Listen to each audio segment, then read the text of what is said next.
We're here with an episode focusing on family issues. There are a few people who can stand alone in the face of adversity. Sometimes that adversity takes the form of our very own family. Today we have a young lady who is determined to do what's right, despite the recent decree given by the king. But how will the king react when this young lady turns out to be his very own niece? So Creon, what is your edict all about? So now that I possess the throne and all its powers, I have proclaimed that Eteocles be buried, but the body of Polynices be devoured by the birds and eaten by the dogs. These are my principles, and they must be followed. So how have the people been receiving it so far? Who gives a damn? Anyone who doesn't agree can catch me outside. How about that? But there has been this one strong-headed bull who has defied me since the beginning. And that is? That wench from the cursed bloodline, Antigone. She is the only one who has defied me all this time, a woman of all things.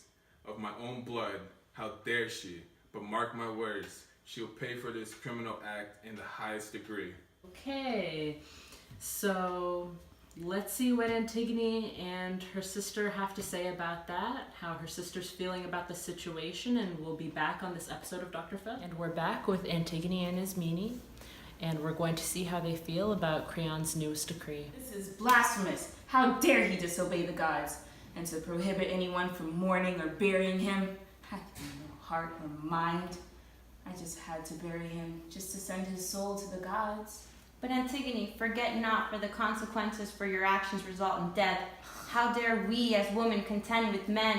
How do we violate the law and override the fixed decree? It is madness what you have done. We must bend the knee. I beg you, please obey. What am I without you, sister? Death is what you fear? How about the eternal damnation with the gods with your trifling self? I cannot live without you. I choose to die with you. Summon me to death. I will die alongside you.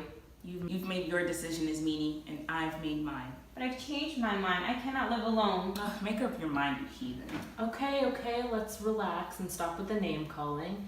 Antigone, I understand that you have an obligation to the gods. At the same time, what about the people that you're leaving behind? What if Creon actually goes through with his decree? Okay, and Creon may have made the edicts, but he is not a god. Zeus is the king of the gods and the king of all men.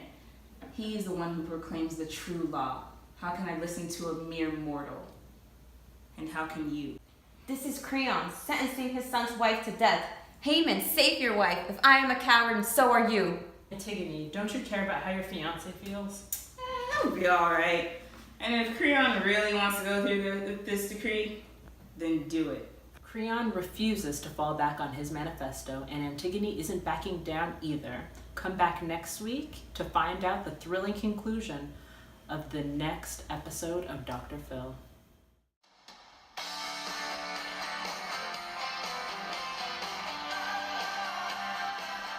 We're back with King Creon and his niece Ismene. So much has happened since we were last here all together, and I want them to tell the audience a little bit about what happened. So can you guys explain what exactly happened since we were last here?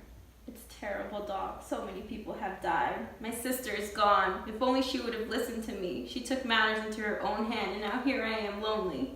I'm honestly very sorry for your loss. I understand that you've lost some loved ones as well, Creon. Do you regret the decision that you made at all? Do you believe that if you had listened to others, things would have turned out differently? I tried. I changed my mind. I was gonna set her free myself, but by the time I went to go undo my wrongs, it was too late. She had already taken her own life.